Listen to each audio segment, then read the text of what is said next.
देश किसी की बपोती नहीं है। देश संविधान से चलता है सर, और संविधान से चलेगा। संविधान छेड़खानी बर्दाश्त नहीं की जाएगी सर। हम मरने के लिए पैदा नहीं हुए। जो चाहता है हमारी हत्या कर देता है। मूछे रखने पे, घोड़ी पे बैठने पे, मटकी छूने पे हमारी हत्या हो रही है। क्या बदला है सर 70 साल बाद भी? पिछले सारे प्रधानमंत्रियों ने मिलकर जितना कर्ज लिया है उससे दुगना कर्ज हमारे वर्तमान के प्रधानमंत्री जी ने लिया है। किसान अगर अपना कर्ज माफ कराने के लिए जाता है तो लाठी झेलनी पड़ती है, जबकि सरकार ने धन्ना सेठों का 15 लाख करोड़ रुपए माफ किया है। सभापति महोदय, सर्वप्रथम मैं बहुजन समाज में जन्मे सभी संतों, गुरुओं, महान पुरुषों को नमन करता हूं, जिनमें महात्मा ज्योतिबा फूले, डॉक्टर बाबा साहब अम्बेडकर और माननीय काशीराम साहब को मैं याद भी करता हूं आज के दिन पर। साथ साथ नगीना की महान जनता और भीम आर्मी और हमारी पार्टी आजाद समाज पार्टी काशीराम के साथियों का भी धन्यवाद करता हूं। इसके बाद अपने कुल गुरु जगत गुरु सदगुरु रविदास जी महाराज को भी मैं नमन करता हूं, जिन्होंने दुनिया को लगभग 600 साल पहले बेगमपुरा शहर के रूप में दुनिया का सबसे महान लोकतांत्रिक दर्शन दिया। अध्यक्ष महोदय, माननीय सभापति जी, 14 अगस्त 1947 को ये देश अंग्रेजों के अधीन था। 15 अगस्त 1947 को हम लोग आजाद हुए। 16 अगस्त 1947 को देश आजादी में था, लेकिन धन धरती राजपाट में बंटवारा नहीं हुआ। जो साधन संसाधन थे उनमें बंटवारा सही रूप से न होने के कारण एक बहुत बड़ी आबादी सुविधाओं से वंचित और सम्मान से वंचित रह गई। उनको सम्मान देने के लिए और अंतिम व्यक्ति तक सुविधाएं पहुंचे, इसके लिए लोकतंत्र की व्यवस्था हुई। लेकिन आजादी के 70 साल बाद भी हम कहां खड़े हैं, इस पर ये चिंता का विषय है।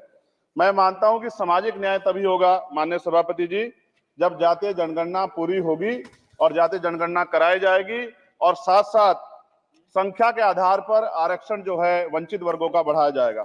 उसके साथ साथ जब राष्ट्रपति जी अभिभाषण पे बात रख रही थी तो उन्होंने शहरी और ग्रामीण क्षेत्रों के विकास की बात कही और ये भी कहा कि दुनिया में सबसे उत्तम शहर हमारे यहाँ बने। लेकिन माननीय सभापति जी, 70% आबादी तो गांव में निवास करती है, तो गांव की आबादी के बारे में भी सोचना होगा कि उनका जीवन कैसे बदले। माननीय सभापति जी, उच्च शैक्षणिक संस्थानों में बहुजन समाज के जो छात्र हैं उनके साथ कास्ट एट्रोसिटी हो रही है, निरंतर उनकी हत्या हो रही है। साथ साथ जो सरकारी कर्मचारी हैं दफ्तरों में, उनके साथ भी जो SC ST OBC और मुस्लिम और अन्य धार्मिक अल्पसंख्यक उनके साथ भी माननीय सभापति जी जातिगत और धार्मिक जो है शोषण किया जा रहा है। इसलिए मेरी मांग भी है कि पुरानी पेंशन को भी अध्यक्ष जी बहाल किया जाए। जो कर्मचारी देश की सेवा में लगे हैं उनका भी सम्मान होना चाहिए। साथ साथ सभापति जी, भाजपा ने चुनावी लाभ के लिए सबका साथ सबका विकास के नारे दिए जो खोखले हैं, क्योंकि 10 साल में दलित, पिछड़े, आदिवासी, मुस्लिम और अन्य धार्मिक अल्पसंख्यक के जो अत्याचार हुए हैं वो किससे छिपे हुए नहीं है। ये गलत है, ये बंद होना चाहिए।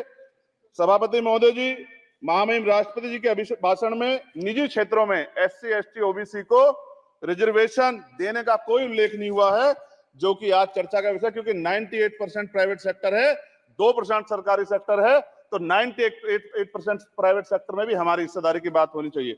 माननीय सभापति जी, आशा कार्यकर्ताओं, आंगनबाड़ी वर्करों, भोजन माताओं के वेतन वृद्धि पे भी कोई उल्लेख नहीं हुआ है, वो भी अभी नंगे, उन पे भी सोचना पड़ेगा। माननीय सभापति जी, जिस क्षेत्र से मैं चुन के आऊं नगीना से, वो बहुत पिछड़ा क्षेत्र है। उस क्षेत्र में कोई विशेष आर्थिक पैकेज नहीं दिया गया, रोजगार की सेवाएं नहीं है, नौजवान पलायन करता है। IIT, IIM, एम्स, केंद्रीय विद्यालय आदि शिक्षा में और चिकित्सा संस्थानों की स्थापना होनी चाहिए, जो कि नहीं है। और माननीय सभापति जी, मानसून सत्र आ गया है, मेरा क्षेत्र बाढ़ से बहुत प्रभावित है, इसलिए मैं आपसे आग्रह करूंगा कि वहां के लोगों को बाढ़ से निजात दिलाई जाए। माननीय सभापति जी, चीन हमें आंख दिखा रहा है और लगातार हमारे देश की सीमाओं में घुसपैठ कर रहा है, इसलिए अग्निवीर योजना को हटाकर पुनः सेना भर्ती शुरू की जाए और साथ साथ भारत की सबसे प्राचीन व बहादुर रेजिमेंट में से एक चमार रेजिमेंट को पुनः बहाल करा जाए, ऐसा भी मेरा आपसे आग्रह है। माननीय सभापति जी, पिछले सारे प्रधानमंत्रियों ने मिलकर जितना कर्ज लिया है उससे दुगना कर्ज हमारे वर्तमान के प्रधानमंत्री जी ने लिया है। किसान अगर अपना कर्ज माफ कराने के लिए जाता है तो लाठी झेलनी पड़ती है, जबकि सरकार ने धन्ना सेठों का 15 लाख करोड़ रुपए माफ किया है। इस ओर हमें ध्यान देना पड़ेगा, हमारी आने वाली पीढ़ियों को ये कर्ज चुकाना पड़ेगा। माननीय सभापति महोदय जी, किसानों को MSP की लीगल गारंटी तथा किसानों का कर्ज माफ होना चाहिए। साथ साथ 2 अप्रैल 2018 को SC ST के बच्चों पे बहुत बड़े पैमाने पे मुकदमे लगे थे, वो हमारी लड़ाई सही थी। ये सुप्रीम कोर्ट ने माना और बाद में सरकार ने माना, वो मुकदमे तुरंत वापस होने चाहिए। माननीय सभापति जी, प्रेस जो है उस पे भी शिकंजा कसा जा रहा है। जो पत्रकार सरकार के खिलाफ बोलता है नौकरी से हाथ धोना पड़ता है, और सोशल मीडिया हमारा हथियार है, उस पे तरह तरह के प्रतिबंध लगाए जा रहे हैं और विरोध करने वालों को सोशल मीडिया हैंडल भी सस्पेंड करा दिए जा रहे हैं। साथ साथ सभापति जी, पेपर लीक और परीक्षाओं के कैंसिल होने से देश के नौजवानों का भविष्य खतरे में है। नीट, यूपी सिपाही भर्ती सभापति जी और 69,000 शिक्षक भर्ती में आरक्षण घोटाला हुआ है, कोई पूछने वाला नहीं, खून के आंसू रो रहे हैं बच्चे, बेरोजगारी का दंश युवा झेल रहे हैं। इसलिए मेरा आग्रह है कि युवाओं के लिए कृपया समाप्त करें। माननीय सभापति जी, मैं पहली बार बोल रहा हूँ, आप कहेंगे मैं बैठ जाऊंगा, मैं आपकी बात, मैं संवैधानिक मर्यादा का पालन करूंगा, मगर हम तो माननीय सभापति जी सुन ही रहे हैं। आप बोलिए, 1 मिनट। धन्यवाद। 1 मिनट और बोलिए। अध्यक्ष सभापति जी, नारी सम्मान की बात करने वाली सरकार, हमने मणिपुर देखा सर, हमने पहलवान बेटियों का हर्ष देखा सर, और हमने सर हाथरस की बेटी का हर्ष देखा सर, और हाथरस के परिवार को जो वादा किया था सरकार ने वो भी पूरा नहीं किया। और महिलाओं में भी, स्पेशली दलित, पिछड़े और मुस्लिम वर्ग की, आदिवासी वर्ग की महिलाओं के साथ आज भी एनसीआरबी का डाटा कहता है सर जो जुल्म हो रहा है वो सहनीय नहीं है सर। साथ साथ कोविड में तैरती, हमने कोविड में बहुत सुना सर, कोविड में तैरती लाशें भी गंगा में हमने देखी है सर, और मजदूरों का हाल भी हमने देखा है। सभापति जी, मैं सब समाप्त कर रहा हूँ। नोटबंदी पे छोटे मजले उद्योग की जो कमर टूटी वो भी हमने देखी है। सभापति जी, शैक्षणिक संस्थानों, विश्वविद्यालयों में, चिकित्सा संस्थानों में ओबीसी एसटी के योग्य अभ्यर्थी को एनएफएस करके जिस तरह निकाला जा रहा है, लेटरल एंट्री करके जिस तरह हमारे रास्ते बंद किए जा रहे, ये भी हम देख रहे हैं सभापति जी।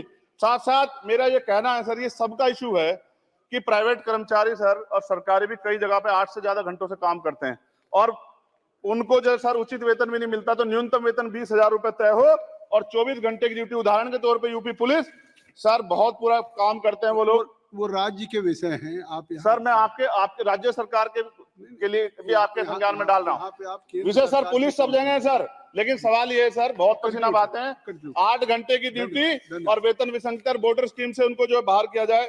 माननीय सभापति जी, 1 मिनट चाहिए सभापति जी।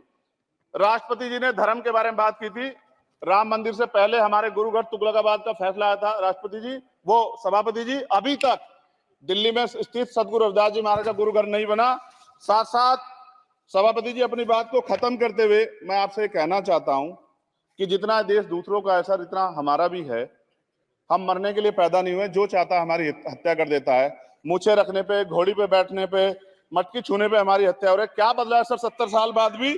दलित, पिछड़े, मुसलमानों पे हिंसा नहीं रुक रही है सर। मेरा आपसे संरक्षण के साथ ये आग्रह है कि इन घटनाओं को रोका जाए, और देश किसी की बपोती नहीं है, देश संविधान से चलता है सर, और संविधान से चलेगा, संविधान छेड़खानी बर्दाश्त नहीं की जाएगी सर। धन्यवाद।